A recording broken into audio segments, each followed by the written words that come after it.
Hello there. Thought I'd do another video. Living the van life.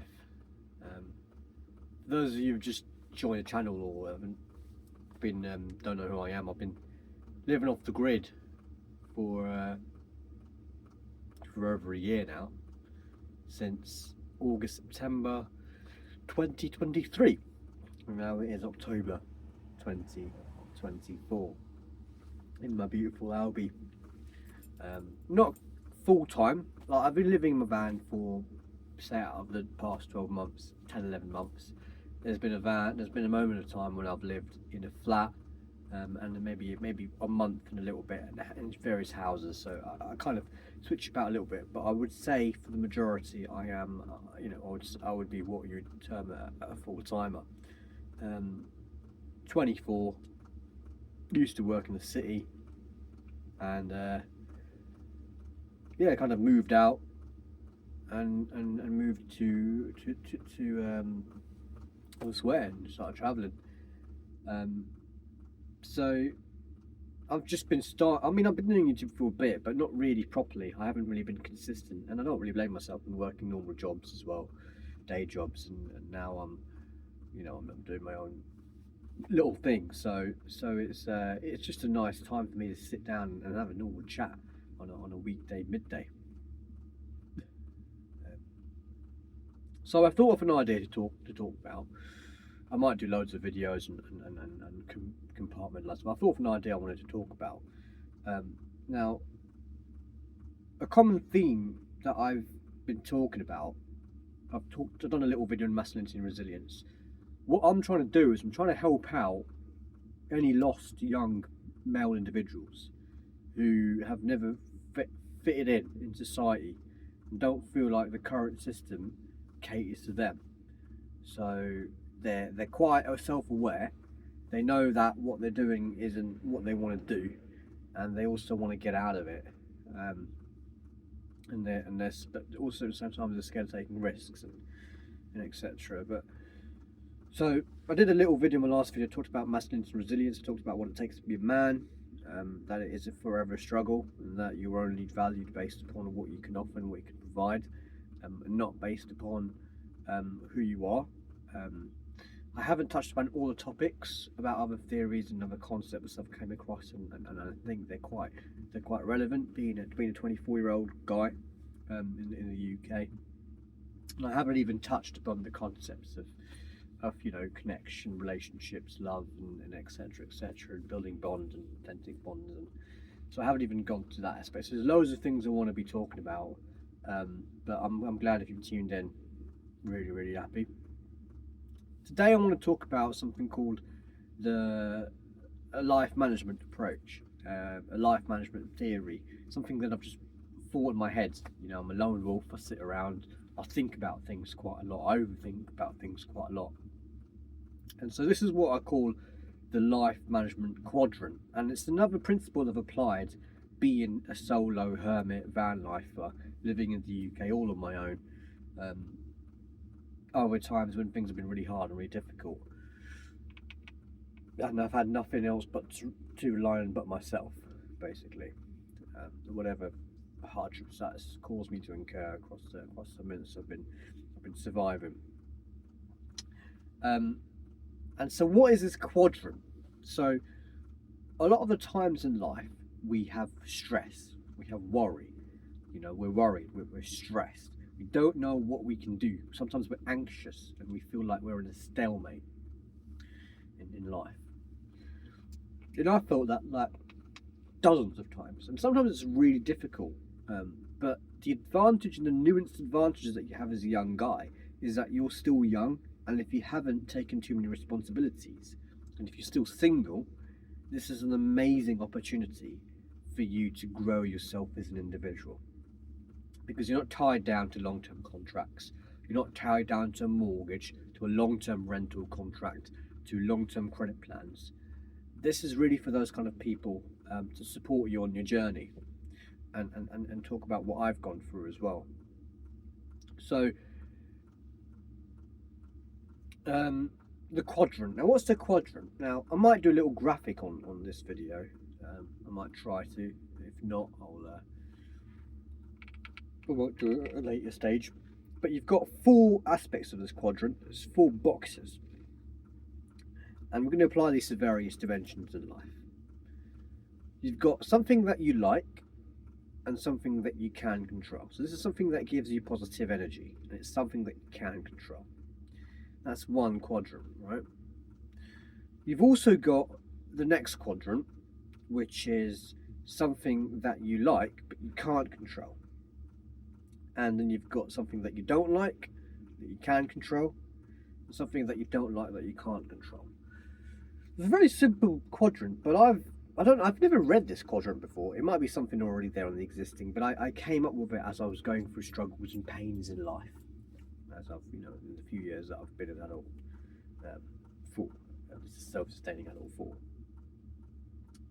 So what do we exactly mean by these 4 quadrants, and how can they help you?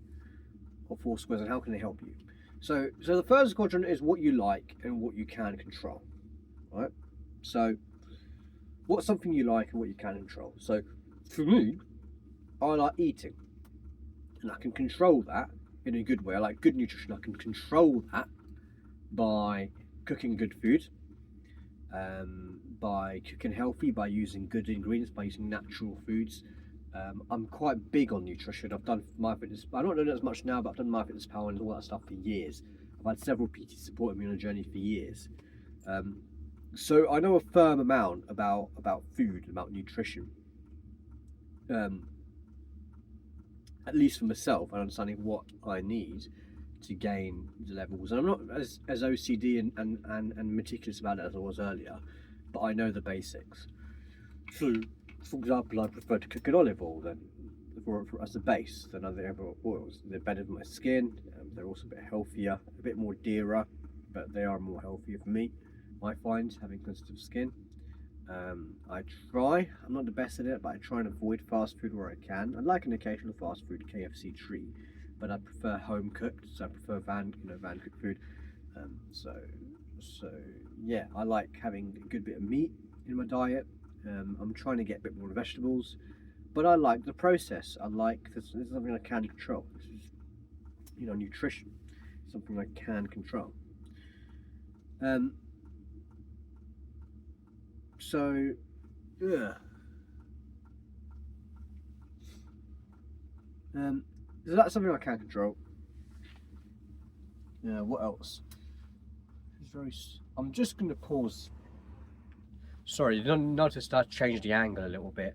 Reason being is when you're in a van, you can sometimes have a bit of an angle on in your van. So I just wanted to change, just setting a bit more.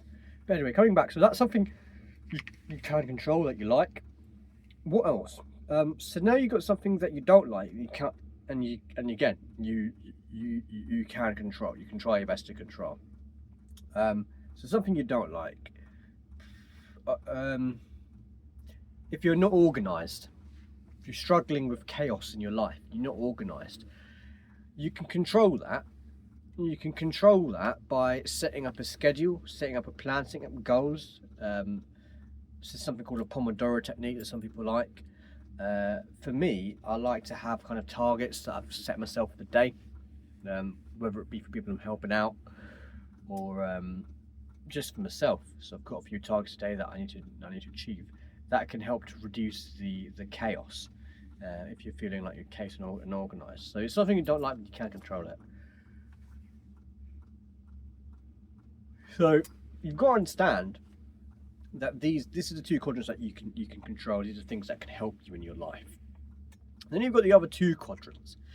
These are things that you like but you can't control. So for example, falling in love, having a relationship is something that you like, you can't control. You don't know when it'll ever happen to you, if it will ever happen to you, but it's another part of this kind of, this visualization in your life that is something that you can't control but you like. Or for example, seeing your mates, having this socialization with your mates. Yes, you can try and initiate, but there'll be lads out there, if you're boy flake and you're like, oh mate, no one's meeting up with me and I want to meet up with my boys, it's just a natural thing. Well, I want to meet up with my old best mate, but he's always busy. I'm trying to go on holiday with him. He's always busy. But this is something you can't control. So this is something you can't control, but this is something that you like. Man, there's also stuff that you can't control that you don't like. So say for example, someone hits you, someone robs you, you're hit with a medical condition that you don't know. Touch wood, this has not really happened as much to me so far, and touch wood, it probably hopefully will not happen ever. Again, this is the fourth part of the quadrant, but what you've got to understand in life is you've got to, when situations happen to you, you've really got to apply this so that you can manage your stresses. And from a very, I'd say, as soon as you graduate, as soon as you start making your own money, look at how you look at what's affecting you, what you're liking, and what's in your control, what isn't, and think of solutions. This is a key part here. Think of ways where you can bring things that are out of control into your control, so into where you can control, and this could be thinking outside the box. So I'll give an example about van life, right? So I was pissed off in London. I was pissed off because I was in the city, I was grafting, and I wasn't making enough money, and I wasn't feeling like, even if I wasn't going to make more money, I wasn't feeling like I was going to be any happier, because I'd be sitting the same hours and I'd be still going through the tube, I'd still be going through the London rush and commute, and I'd still be trying to support someone else who ultimately might not even want to support me because they're from corporates and the conglomerates and everyone's number. So it wasn't self-fulfilling, it wasn't satisfying in my heart to do that kind of thing. So I thought to myself, right, that's something at the moment I'm thinking I can't control it, right? Because everyone around me, every circle around me is telling me that there's no other option. You've got to work, you've got to do a standard 9-to-5 job, and you've got to go out there and you've got to hustle, and that's the only option, that's the only way out, and it's the only way you're going to be able to survive. If you don't do that, you're going to find it very difficult, because it's not the normal conventional way, and you're just going to find it very difficult to survive. You're not going to be able to live off your own 2 feet. You need to pay this to survive, basically. This is basically, I'm thinking of this as a survival cost. This is the cost to live in the UK. There's no way out of it. You've got to pay that to pay it. And a lot of people are moaning on the internet now, I can't afford this, can't afford that. It's the cost of living in the UK. And I thought, right, so this is what the mass media and all the big institutions and every government, every part of the system is telling you, that you can't control that. The costs are going up and you have no control over it. You have to accept, absorb, and keep getting higher paying jobs to maintain your lifestyle. But I thought long and hard about this, as this became something that I disliked and it was not in my control. I looked at strategies, I looked at roadmaps to think, how can I bring it in my control? And so I set up a notepad. I had a massive A3 flowery notebook that I bought from Sainsbury's in London. And I came back from work, and I was spending all this time writing all this strategy, writing, okay, how can I get better at it? How can I escape this system, so-called system of working to pay bills, and also to try and tackle inflation? Well, the first step, I thought, is I have to change my configuration entirely. So I have to change everything entirely. I have to let things go. I have to let comforts of rent go. So what are my options? And this is before I even got the idea of van life. I was generally thinking, okay, I'm going to find this configuration where I'm going to camp, I'm going to glamp, I'm going to tent it out, I'm going to glamp it out, I'm going to store my items in self-storage, and then I'm going to go and I'm going to do that, and then I'm going to just work in cafes and stuff like that, and work off libraries. But I'm going to do all these 3 things. So this is my new configuration. That way I can avoid paying this hundreds of pounds to the landlord, I can avoid the bills, and I can try and figure out my own way in terms of tenting. So tenting, and then you've got tenting, and then I've got my self-storage, and I've got all these different things, and this is how I'm going to live my life in London. And I'm going to save so much money, but I'm going to fake it, because no one's going to know that I'm going to be technically homeless, because I'm going to have these configurations where I'm going to spend my money on actual things that actually help me. So libraries or a co-working space, I can get a subscription for that. That to me is useful money well spent than just spending on these inflationary costs in London to have a place to sleep in. It was like number 1. That was my only option, and I was planning very intensely in how I'm going to gradually get out of rent. I was that desperate to not be paying landlords money, and to escape this property crisis that is hitting the UK economy hard. It's hitting the youngsters hard. So, eventually the van camper van semi-converted became the best idea because it was a better use of funds. It was a little bit more comforting. It was a middle way, and that ultimately made something that I could control. Now, not all of us perfect, because there's still going to be shock costs and stuff like that, and there may not be, but there may well be some costs in the future. But I thought, as I invested in it, at least I can save that money up to continually spending on this kind of lifestyle, because it suits me to see it's much better than living on in a fixed location for such a long period of time. So there I was,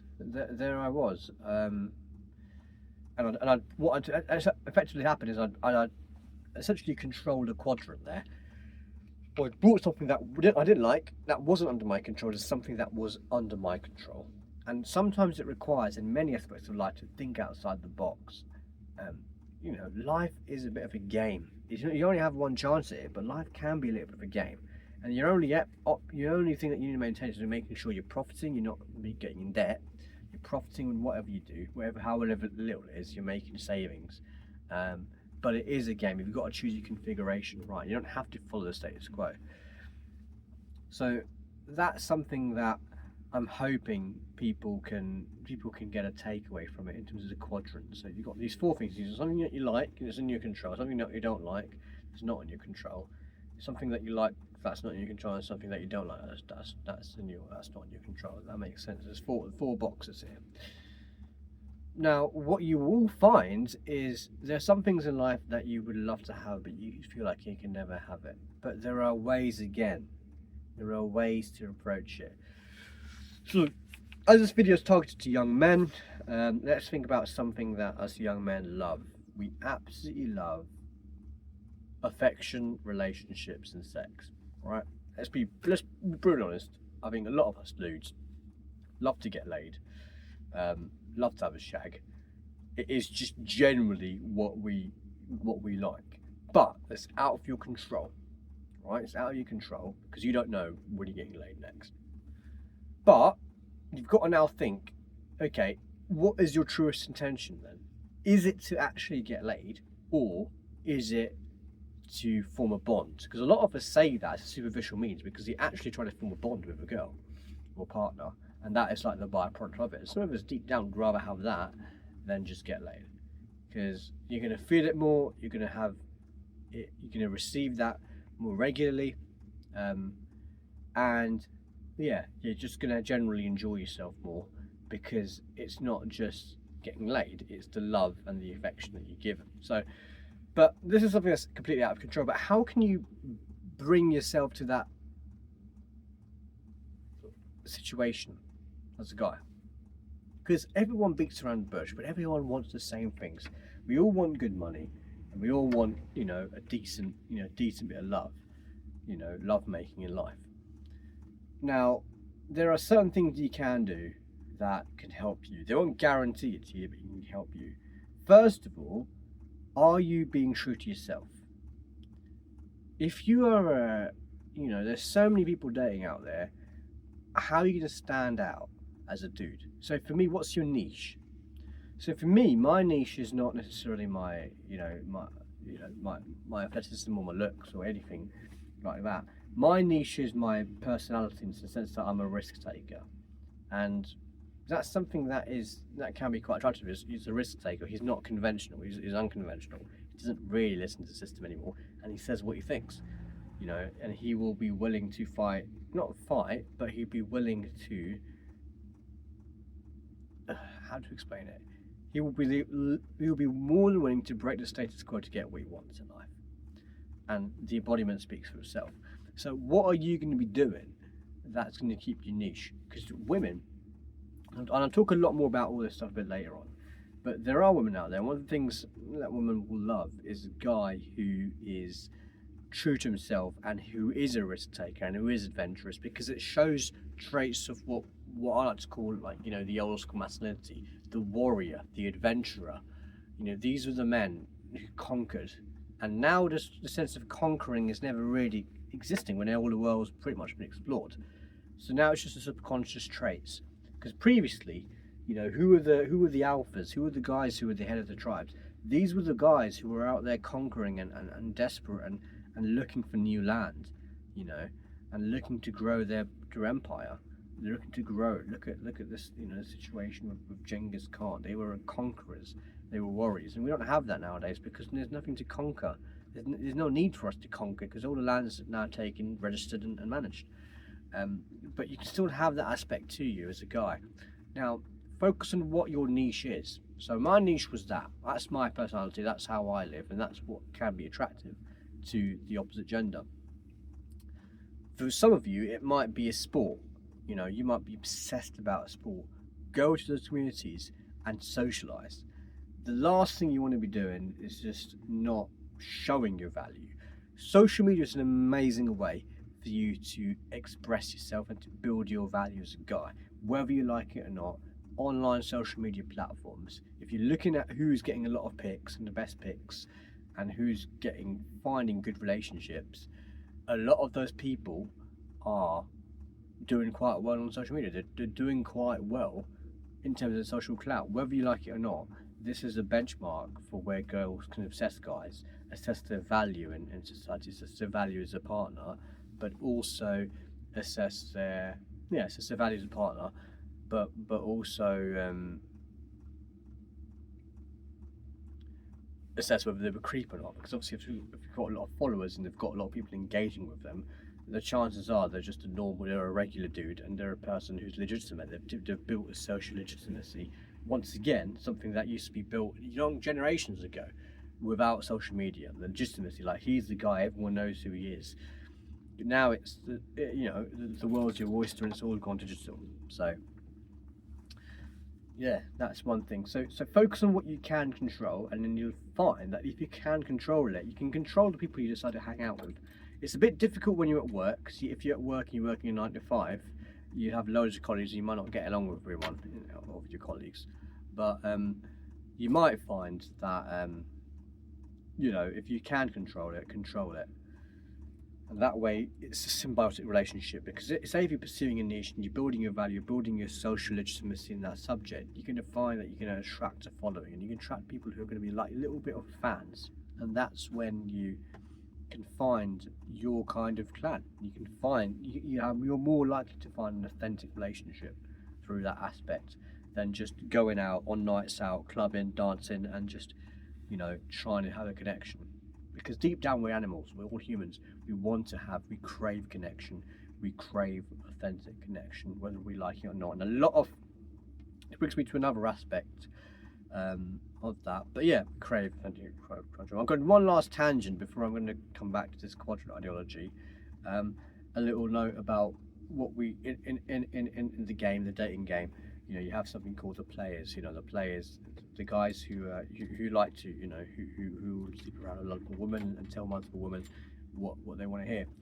The players often seen as the enemy from women. They absolutely hate them. But what do players have in common? Let's look at it objectively. So first of all, the player in the dating game is a guy who's always chatting with different birds, top shag or whatever you call him. What is he? First of all, he's confident, but he's also defensive. He's got a defensive shield because he's been a broken heart before. Usually, guys become players, and 99% of the times, guys become players when they were either rejected or cheated on, and they were not given the attention and love that they wanted to have, and so they become a player. So they've been either broken-hearted, or they simply have not got the attention they wanted, so they became players. No one, I am not here to condone their actions, but I'm just saying it as it is. So but the reason why players still become players is because because of the experience they've got. Despite the heartbreak, they have the defense mechanism of being able to say the right things to women, even if they don't mean it. But that's the defense mechanism because of the experience that they've got. But at the same time, because they're broken-hearted, they don't want to commit. So a lot of players will have commitment issues and things like that. But again, that's just a massive tangent I've gone on there, so I don't know if I'm not going to crop that part of the video.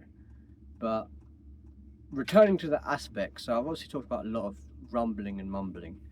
But yeah, if you're there's things that you might like, build a circle, build your value in your quadrant that you can control, and you find that the quadrant that you can't control will be something eventually you'll be able to benefit from. So yeah, that's based on my experience as a young adult male in living in the UK. Now comes the hardest part to talk about, which is things that you can't control, that you don't like. Sometimes these things you can't control, but you can control how you react to them. So you need, for example, when I was in tears, I was anguished when someone,